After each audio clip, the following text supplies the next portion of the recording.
Reality is fiction. It's a fiction conjured by our minds. When Senua sees abstract patterns in her world and hears voices inside her head, who are we to say this is not what's real? We share in this fiction, enter her reality, and in doing so, get a glimpse into the mind of someone suffering from psychosis. This was the explicit intent of the designers of Hellblade, to simulate the world as someone else sees it, to force us to bear witness to the truth of subjectivity. Puzzle solving was mediated by arbitrary symbols in the environment, getting us to search for meaning where others might not. The game used binaural audio to simulate the voices inside her head, and how each attaches to a specific personality. Even the single-shot third-person camera allowed us to experience Senua from outside herself, to convey through mechanics the disassociation that accompanies psychosis. To tackle this subject matter responsibly, Ninja Theory consulted with the neuroscientist Charles Fernyhough and spoke with people living with psychosis from a variety of groups. To authentically communicate the intensely subjective, Ninja Theory had to simulate that which can't be simulated, the projection that mediates reality and our perception of it. They went to extreme lengths to do this, including funding the game themselves and even lying to the players. Yes, at the beginning of the game, when it tells you that you have a finite number of lives to live, that was a lie. It was a lie to communicate truth, the truth of living with paranoia. Apart from generating controversy around its launch, the game was a success, justifying Ninja Theory's dedication to the project and winning awards for narrative direction and advocating for change. There is something particularly harrowing about playing the game. It's an uneasy sense of being both you and another. She is suffering, but so am I. I am living her story. There's a word for it, I know. Empathy. Empathy isn't just about being able to take the perspective of someone else, often called theory of mind or cognitive empathy, but also being able to feel what they do as it happens. This can compel us to aid in alleviating their suffering, either because it is the right thing to do, or because it actually alleviates your own suffering. However, as Paul Bloom argues in his book Against Empathy, empathy is very directional, is selective towards those we like, and can make us want to avert the stimulus rather than addressing it. When you see those gratuitous advertisements of people suffering in countries far away, is your reaction one of intervention or aversion?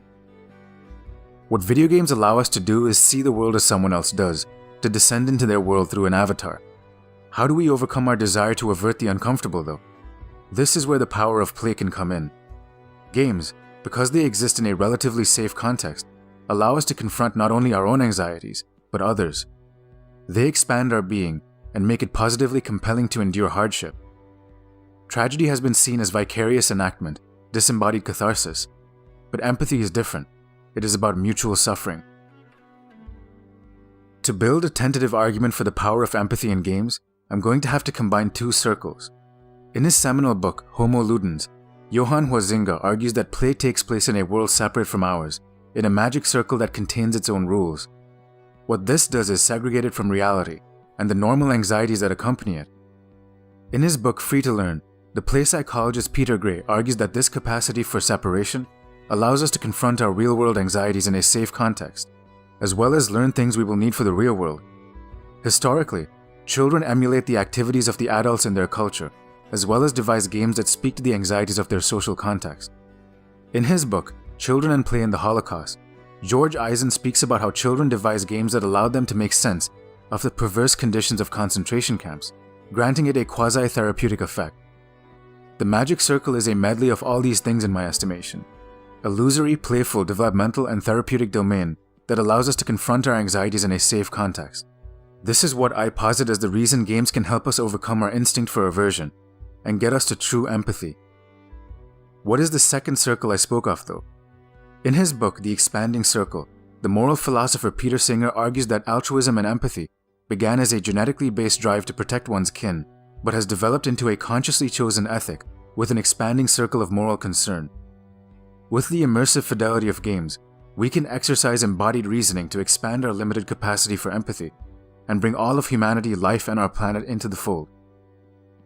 Combining the magic circle with the expanding circle, we have a framework to understand not only why video games can help us overcome our restrictive forms of empathy, but why it can also expand our being to all of reality. This is obviously just speculation that requires further analysis, but for now, I'm calling this the empathic circle. Set in an era where superstition and prejudice was more pervasive, Hellblade's central theme revolves around recognizing the humanity of someone a little different from us, forcing us to be receptive to our plight. It also shows how the manner in which we treat people with mental illness can exacerbate their predicament, forcing us to re-examine our prejudices. The fantastical setting is a little removed from the mundanity of our everyday, but it is still potent in its capacity to affect us. There are a bevy of other games that have also tried to force a perspective shift in similar ways. That Dragon Cancer is a game created by Ryan and Amy Green, Josh Larson, and a small team called Numinous Games. This autobiographical game is based on the Greens' experience of raising their son Joel, who was diagnosed with terminal cancer at 12 months old. The game is designed to have the player experience this harrowing event and leverages interactivity to relate the experience in novel ways. There are some scenes where you are forced to listen to Joel's cries of anguish, and there's nothing you can do to placate him. However, these moments of dire disempowerment are also accompanied by moments of whimsy and hope, like this one scene where you live in the imagination of Joel as you race around a previously sterile hospital. The game is an earnest, therapeutic, but unavoidably somber reflection on the process of grief as it happens, serving as a bridge into the mind of another, but was also therapeutic for the parents who collaborated in making it. The game stands as an interactive memorial of sorts, giving the parents a way to grieve through creativity. Dealing with hardship in metaphorical ways is a theme that pervades another game, Papo and Yo. The game stars Quico, a young Brazilian boy that is being abused by his alcoholic father. During one of his father's drunken rages, Quico discovers a strange chalk mark on the wall, which transports him to a dreamlike world, a magic circle if you will. During the game, you encounter a monster who serves as a metaphor for the boy's violent father, who is enraged whenever he consumes frogs. This sense of periodic fear is embedded in the game's mechanics, getting you to feel as helpless as the child does. The main designer of the game, Vander Caballero, created the story based on his own past in dealing with an abusive alcoholic father, and much like that Dragon Cancer, was ostensibly therapeutic for the creator himself. This idea of exploring trauma through metaphor and abstraction is seemingly very common, with another game, Bound, using this language to speak to the anxieties of a young woman who is confronting the father who abandoned her. She confronts this in her magic circle, that being a world of dance and pulsating cubes, using the constraining but freeing nature of dance as a metaphor for her internal conflict. Dance here is a metaphor for freedom and constraints, hence the title Bound, and the designers deliberately both restricted her movement and made it more poetic to capture this conflict.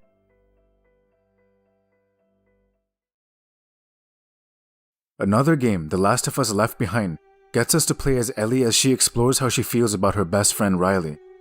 The exploration of their romantic feelings for one another is handled fairly expertly.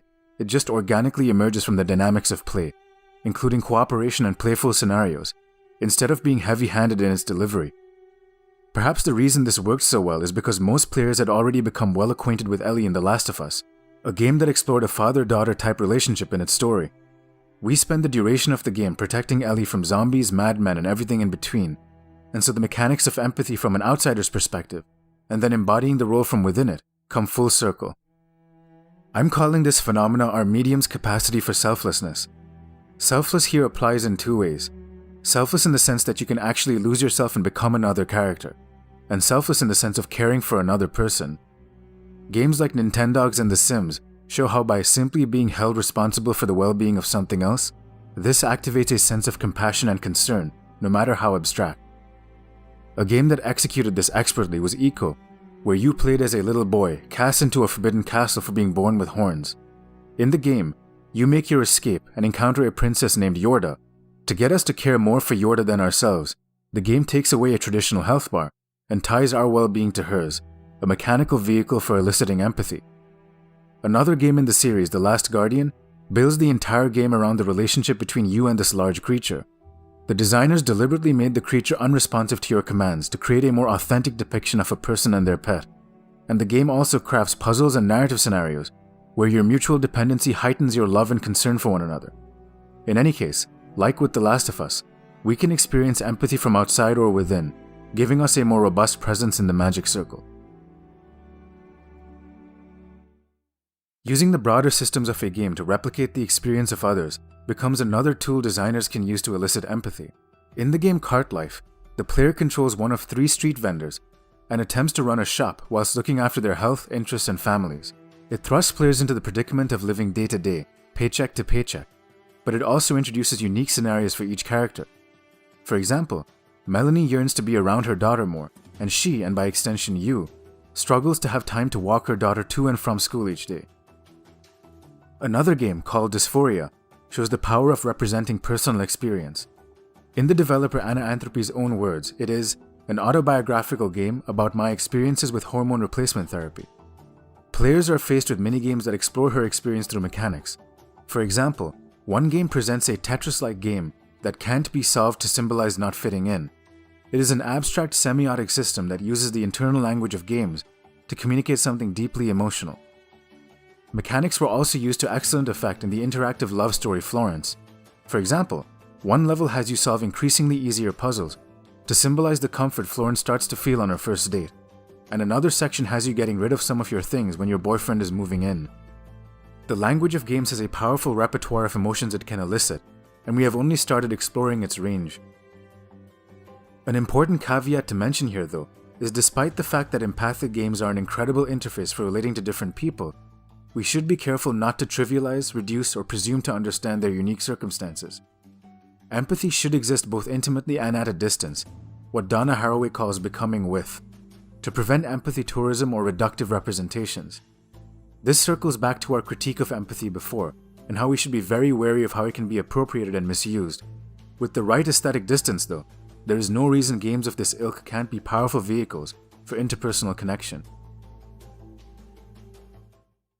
One of the more popular games that uses systems to craft empathy is Papers, Please, a game that has you play as a border agent during the height of a Cold War-esque scenario. In the game, you are asked to process people's paperwork accurately in order to have enough money to feed yourself and your family. However, this often requires you to split families apart and capitulate to the whims of an authoritarian state. The game both forces you to confront systems that conflict with each other and your values, whilst also getting you to empathize with civilians in times of deep civic repression. Another game that explored this idea was This War of Mine. Inspired by the 1992 siege of Sarajevo during the Bosnian War, the game differentiates itself from most war-themed video games by focusing on the civilian experience rather than the soldier's one. You play as a group of civilians who are trying to survive and are asked to scavenge for resources to do so. Sometimes, you feel the urge to kill and steal from the elderly to accomplish your mission, but this can actually lead to the psychological turmoil of your characters. Empathy can be communicated through avatars, can be replicated using meaningful mechanics, or be invoked by leveraging systems. This is already a powerful suite of tools that designers have. However, the power of empathy in games can go much further. In his book, The Proteus Effect, Nick Yee summarizes his research into the Proteus Effect, a phenomena where the avatars we inhabit can actually change the way players behave and view themselves. He uses a theory called self-perception theory to argue that what you think others expect of you determines how you act and think of yourself. For example, findings from a study that compared the appearance and behaviors of avatars in Second Life shows that those that designed their avatars to be more attractive also reported engaging in more confident and extroverted behaviors. Other findings include women who used a sexualized avatar reported having more thoughts about their body image, and men who use a female avatar acting more compassionately. In essence, our conventions and social norms dictate how we act and behave, but this is in accordance with the expectations of an avatar you inhabit. Thus, video game avatars give us the ability to transcend ourselves by becoming more than who we are. This is the expressive power of phenomenology that games have, to make us shift our real-world outlook based on who we inhabit. Additionally, as Jeremy Bernstein argues in his GDC talk, Strong Video Game Characters, unity of trait, being similar to our character in physical terms, is of very little consequence in crafting immersive games, so there should be no limit to how far we can expand our capacity for empathy. A more concrete example of this can be seen in the game Assassin's Creed Liberation. In it, you play as a mixed-race woman living during the French and Indian War, tasked with tracing your lineage and freeing slaves. In the game, you can change your attire between a high-class woman, a slave, and an assassin, and the world reacts differently based on how you dress. This reinforces how we might feel internally with a corresponding change in the actions of the people in the world around us, immersing us more fully into our role. You also have different abilities based on which costume you don. Another game that explores this idea is Mafia 3. In the game, you also play as a mixed-race veteran in New Orleans around the time of the Vietnam War. It was the height of the civil rights era, with segregation still in effect. As the developers explain in their GDC talk, Segregated and desegregated shops treat you differently. Hateful overtones in the dialogue change based on the demographics of which region you are in. And the police are quick to respond and apprehend you if you commit a crime in a predominantly white neighborhood. Again, this all reinforces the self-perception you might have as a mixed-race character in the 1960s, giving you a powerful way to relate to the predicament of someone other than yourself. Structuring the rules of a game can incentivize certain behaviors in players, and different games encourage different attitudes. Call of Duty is a hyper-competitive battleground that incentivizes lone wolf play through kill streaks, and so the behavior of its players follows suit, whereas Battlefield, with its emphasis on team-based play, encourages more cooperation and understanding. A game like Journey was explicitly devised with the intent of getting players to treat one another with empathy and friendship. Being set in a desolate landscape encouraged people to revel in the presence of others, and omitting any violent mechanics reinforced this further. Additionally, your abilities improve in the presence of one another, incentivizing cooperative play. Even MMORPGs can change the structure and relationship of people based on how they configure their rules. Greg Kostokian argues that not having the ability to kill other players in EverQuest made it more peaceful, whereas Ultima's PvP rules created a more dangerous social climate. However, as Nick Yee argues in the Proteus Effect, this danger actually made people cooperate even more, shifting the dynamics of empathy and cooperation in unforeseen ways. The way we structure the rules of our games can alter how people relate to one another, giving developers powerful tools to control behavior. This idea of expanding our being can extend to other people using more direct interfaces, not just avatars. In the project Machine to Be Another, the developers attach people to virtual reality goggles that simulate being in the body of another person.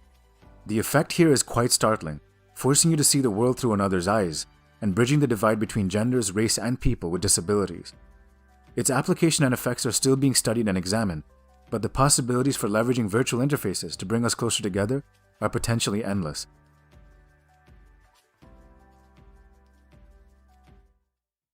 The idea of empathy still remains very nebulous, and as such, we can and should conceptualize it in a broader context than we might conventionally envision.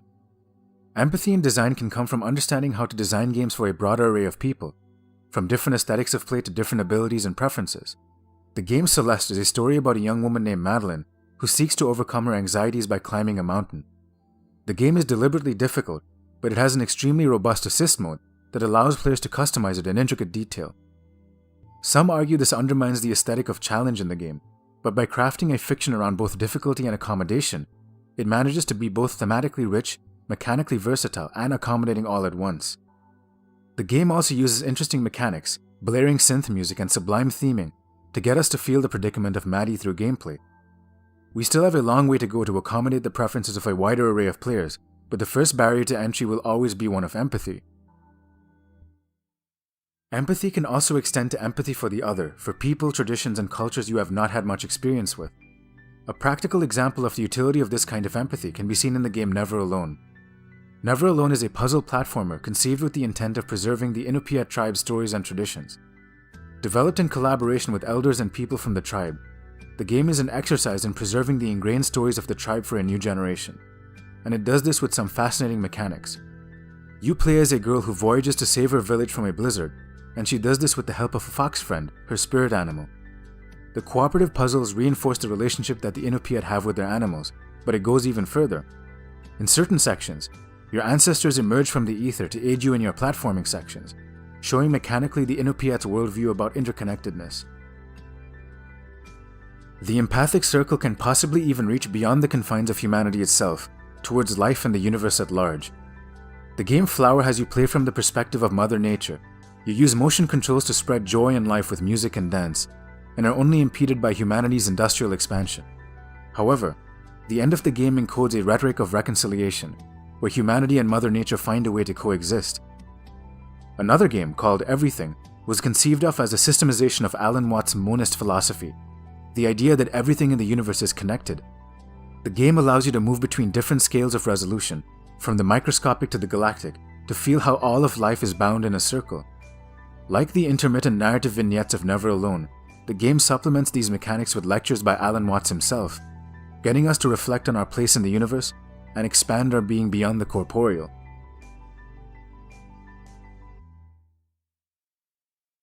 However, to conclude this video, I'm bringing it back down to earth, as we have a long way to go within our own species before we can even dream of an empathic universe. Lots of games have tried to examine how we can empathize with those we are currently in conflict with, as well as with the tragedy of the human condition.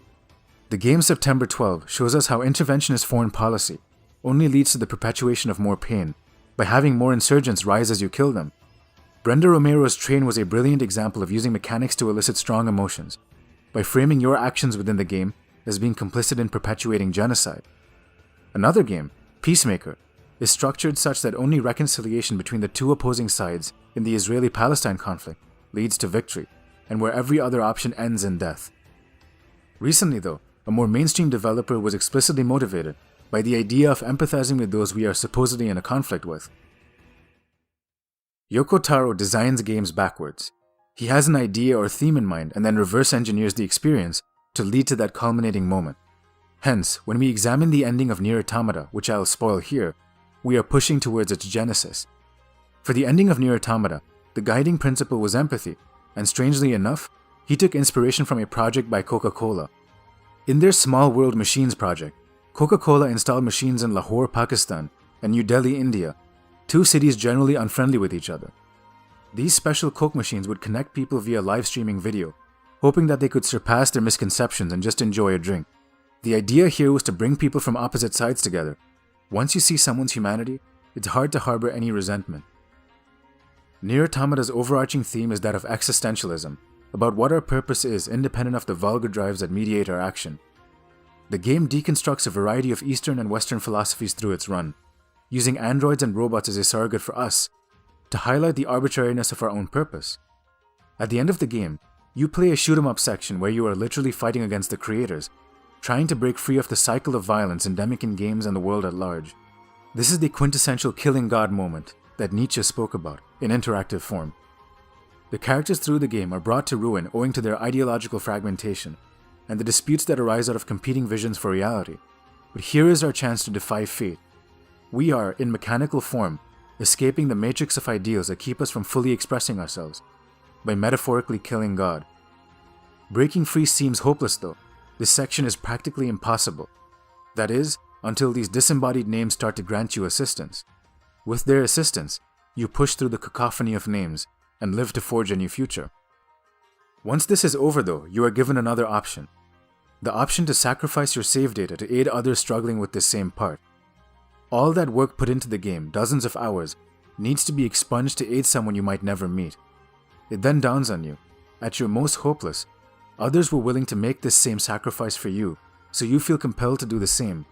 Think about that. The game is literally asking you to sacrifice something of yours to help another, finally allowing us to become the hero we always thought we were. Only gamers will know how painful letting go of our save data is, but Yoko Taro knows this and plays with the expectation. As Scott Allison argues in his book Heroes, a real hero is willing to sacrifice for others without expecting anything in return. It is the purest expression of empathy one can conjure. Through its systems, Nier Automata gets us to share in this heroism and empathize with others without needing recognition. In some sense, stories are inherently empathetic. We live vicariously through others and witness their ordeal, or with games, we embody the role more fully and share in their pain and triumph. By using mechanics, avatars, systems, and storytelling devices, games are a powerful extension of our prior art forms, rendering the reality of others in higher resolution than previously thought possible. Many consider stories an empathy technology, and storytelling to be instrumental in the transformation of our values, of expanding our circle of empathy. As the newest of our storytelling technologies, games are just realizing the capacity they have to transform not just us, but the world around us. In my estimation, the empathic circle is only as potent as it is because it is accompanied by the frivolity of play, allowing us to broach serious topics with whimsy and flair. Addressing the greatest challenges of the next century, by anyone's estimation, requires that we all come together. My hope is that games, as the newest of our empathy technologies, has a huge role to play in this future.